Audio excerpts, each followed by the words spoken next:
Channel पे नए हो तो सब्सक्राइब जरूर करें। चलिए फिल्म की शुरुआत करते हैं। फिल्म की शुरुआत में हम साइमन और उसकी गर्लफ्रेंड एलियास को देखते हैं, जो कई सालों से एक साथ हैं।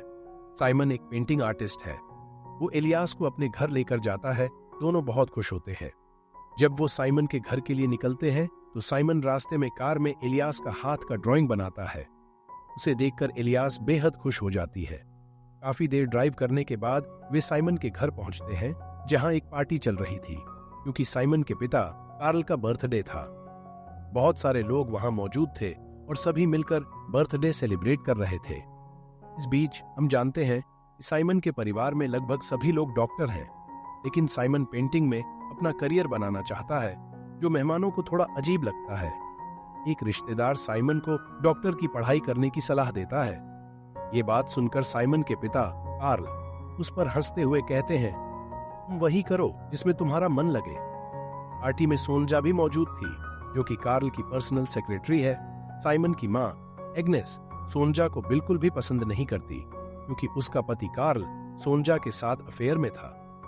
साइमन ये बात समझ जाता है कि उसकी माँ इस रिलेशनशिप के कारण खुश नहीं है। खैर, इन बातों को पीछे छोड़कर सभी लोग बर्थडे सेलिब्रेट कर रहे थे। अभी अचानक जोर की आवाज सुनाई देती है। साइमन भागकर देखता है कि उसकी माँ को द्वारा पड़ा है और वो बेहोश हो गई है। ये देखकर कार्ल भी टेंशन में आ जाता है, लेकिन वो एक डॉक्टर है, इसलिए तुरंत अपनी पत्नी को संभाल लेता है। साइमन की माँ की तबीयत खराब होने के कारण पार्टी जल्दी खत्म हो जाती है। इसके बाद साइमन और एलियास भी वहां से चले जाते हैं। रास्ते में साइमन अपनी माँ की तबीयत को लेकर बहुत परेशान था और एलियास उसे सांत्वना देती है, इसलिए वो उसी रात साइमन के साथ रुक जाती है। अगले दिन जब साइमन अपने पेंटिंग का काम कर रहा था, उसकी माँ वहां आती है और कहती है, कुछ दिनों के लिए मैं और तुम्हारे पिता घूमने जा रहे हैं, इसलिए तुम्हें उनके काम को संभालना होगा। साइमन पहले मना कर देता है, क्योंकि वो अपना वीकेंड एलियास के साथ बिताना चाहता था, लेकिन उसकी माँ उसे समझाते हुए कहती है, अगर मैं तुम्हारे पिता के साथ नहीं गई, वो सोनजा के साथ चले जाएंगे। अगले ही दिन साइमन अपने पिता कार्ल के पास जाकर पूरा काम समझता है। कार्ल उसे अच्छे से समझाते हैं कि उसे यहाँ क्या क्या काम करना है। साथ ही वह साइमन से यह भी कहते हैं, सप्ताह में 3 बार सोनजा यहाँ काम के सिलसिले में आएगी और तुम्हें अगर किसी भी तरह की प्रॉब्लम हो या मदद की जरूरत हो तो तुम सोनजा से कह सकते हो। अपने बेटे को सब कुछ समझाने के बाद कार्ल अपनी पत्नी को लेकर निकल जाते हैं। अगले दिन साइमन अपने पिता द्वारा दिए गए सारे काम करता है। फिर वह गार्डन में बैठकर रिलैक्स करता है। तभी सोनजा वहां आती है। वह साइमन से बात करने की कोशिश करती है, लेकिन साइमन उसे पसंद नहीं करता था, क्योंकि उसकी माँ के कारण वह सोनजा को शक की नजर से देखता था। साइमन गुस्से में कहता है, मुझे अच्छी तरह पता है कि तुम्हारा मेरे डैड के साथ अफेयर चल रहा है। यह कहकर वह वहां से चला जाता है। जब साइमन किचन में कॉफी लेने जाता है तो सोनजा भी वहां आ जाती है। वह फिर से अफेयर के बारे में बात करने की कोशिश करती है, लेकिन साइमन और भी गुस्सा हो जाता है और कॉफी गिराकर बाहर चला जाता है। कुछ देर बाद साइमन देखता है कि सोनजा फोन पर कार्ल से लड़ रही है। तभी साइमन के पास भी कार्ल का फोन आता है। जब साइमन अपने पिता से सोनजा के बारे में पूछता है तो उसके पिता बताते हैं कि वह और साइमन की माँ एक ऐसे बीच पर गए हैं जहां कोई भी कपड़े नहीं पहनता है। यह बात सुनकर सोनजा और भी गुस्से में थी। साइमन धीरे धीरे अपने पिता के कामों को बहुत अच्छे से संभालता है। एक बार जब वह सोनजा से पेनड्राइव मांगने जाता है तो देखता है कि सोनजा रो रही है। साइमन उसके पास जाकर उसे संभालने की कोशिश करता है, लेकिन अचानक सोनजा रोते हुए उसे किस कर लेती है। दोनों एक दूसरे को थोड़ी देर संभालते हैं और फिर साइमन वहां से चला जाता है। इसके बाद साइमन समझ नहीं पाता कि आखिर उसके साथ क्या हुआ है। वह धीरे धीरे सोनजा के बारे में ही सोचने लगता है। अगले दिन साइमन खुद को रोक नहीं पाता और सोनजा के पास जाकर पूछता है, कल जो हमारे बीच हुआ था वह क्या था? लेकिन सोनजा इस सवाल का कोई जवाब नहीं देती। फ्रस्ट्रेट होकर साइमन अपने पिता के ऑफिस में जाता है। वहां उसे सोनजा की एक ट्रीटमेंट फाइल मिलती है। इसमें ऐसा क्या था, यह हमें फिल्म के अंत में पता चलेगा। ऑफिस में काम करते वक्त साइमन देखता है कि दरवाजे की घंटी बज रही है। वह दरवाजा खोलता है तो देखता है कि उसके पिता ने सोनजा के लिए फूल भेजे हैं। उन फूलों को देखकर वह और भी ज्यादा गुस्सा हो जाता है और उन्हें फेंक देता है यहां से। हमें यह एहसास होता है कि साइमन अब सोनजा को पसंद करने लगा है। थोड़ी देर बाद जब सोंजा उससे फूलों के बारे में पूछती है तो वह कहता है, मुझे कुछ नहीं पता। एक बार जब सोंजा कार्ल से फोन पर बात कर रही थी तो साइमन उनकी बातचीत सुन लेता है। कार्ल कहते हैं, साइमन का दिमाग अभी भी बच्चों जैसा है। वह अभी भी जानवरों की पेंटिंग्स बनाता है और खुद को आर्टिस्ट समझता है। अपने पिता की बातें सुनकर साइमन को बहुत बुरा लगता है, क्योंकि उसके पिता भी उसके पैशन को नहीं समझ रहे थे। दिन गुजरते जाते हैं और साइमन सोंजा की ओर और भी ज्यादा अट्रैक्ट होता जाता है। वहीं उसकी गर्लफ्रेंड एलियास अपने एक कलीग के प्रति आकर्षित होने लगती है, लेकिन साइमन इस ओर ध्यान नहीं देता। एक दिन साइमन को उसके पिता का फोन आता है। वह अपने पिता से बहुत गुस्से में होता है और कहता है, अब मैं आपका कोई भी काम नहीं करूंगा। लेकिन जब उसकी माँ उसे समझाती है तो वह मान जाता है।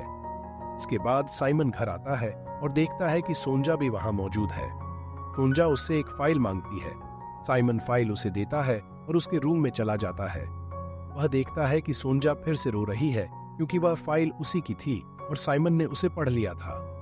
साइमन सोंजा को सांत्वना देने की कोशिश करता है और इसी दौरान दोनों एक दूसरे के और करीब आ जाते हैं। यहीं से उनका अफेयर शुरू हो जाता है। अब जब भी उन्हें मौका मिलता वे एक दूसरे के साथ होते। इस बीच साइमन नोटिस करता है कि वह अपनी गर्लफ्रेंड एलियास से दूर जा रहा है और अगर ऐसा ही चलता रहा वह उसे खो देगा। साइमन बार बार इसी के बारे में सोचता रहता है। इसके बाद एक दिन वह बार में चला जाता है जहां एलियास काम करती थी। वहां साइमन उसे जाकर बताता है कि उसने सोंजा के साथ अफेयर किया है। यह सब जानने के बाद एलियास को बहुत बुरा लगता है और वह रोते हुए वहां से चली जाती है। साइमन को भी इसका बहुत दुख होता है, लेकिन वहीं दूसरी ओर वह सोंजा की तरफ बहुत आकर्षित हो रहा है। अब दोनों काफी समय एक साथ बिताते हैं और कई दिन बीत जाते हैं। एक दिन जब साइमन सोंजा के घर पर होता है, कार्ल वहां आता है क्योंकि उनका छुट्टी खत्म हो चुकी है।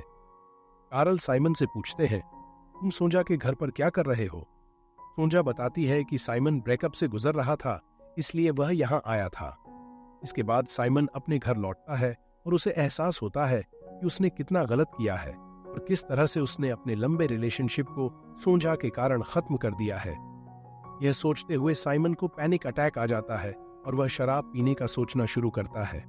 अभी उसकी माँ का कॉल आता है। उसकी माँ बताती है कि उसके पिता कार्ल सोंजा के साथ हमेशा के लिए रहने जा रहे हैं, क्योंकि सोंजा ने धमकी दी है कि अगर कार्ल ने ऐसा नहीं किया तो वह सुसाइड कर लेगी।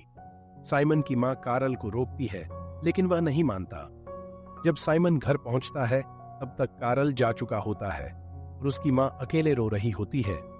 उसकी माँ उसे कहती है, तुम कभी मेरी तरह गलती मत करना और हमेशा अपने प्यार को पाने की कोशिश करना। अपनी माँ की बातें सुनकर साइमन को एलियास की याद आती है और वह तुरंत एलियास के पास जाता है।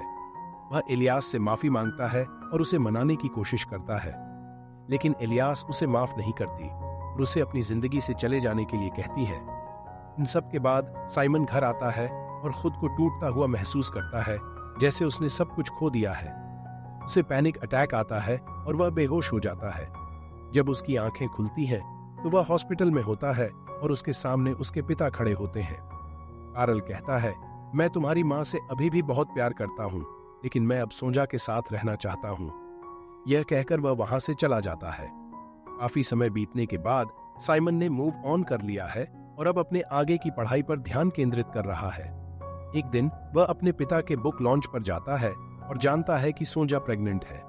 वह अपनी माँ से मिलता है, जो अभी भी अपने पति को वापस पाने की कोशिश में लगी है। इसके बाद कई महीनों का टाइम पास होता है।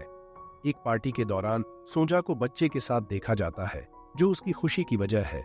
साइमन भी सोंजा के बच्चे को गोद में लेता है और यह पता चलता है कि बच्चा कार्ल का नहीं बल्कि साइमन का है। सोंजा ने बच्चे को पाने के लिए साइमन के साथ अफेयर किया था। फिल्म यहीं खत्म होती है। ऐसी ही मजेदार वीडियो देखने के लिए चैनल को सब्सक्राइब करें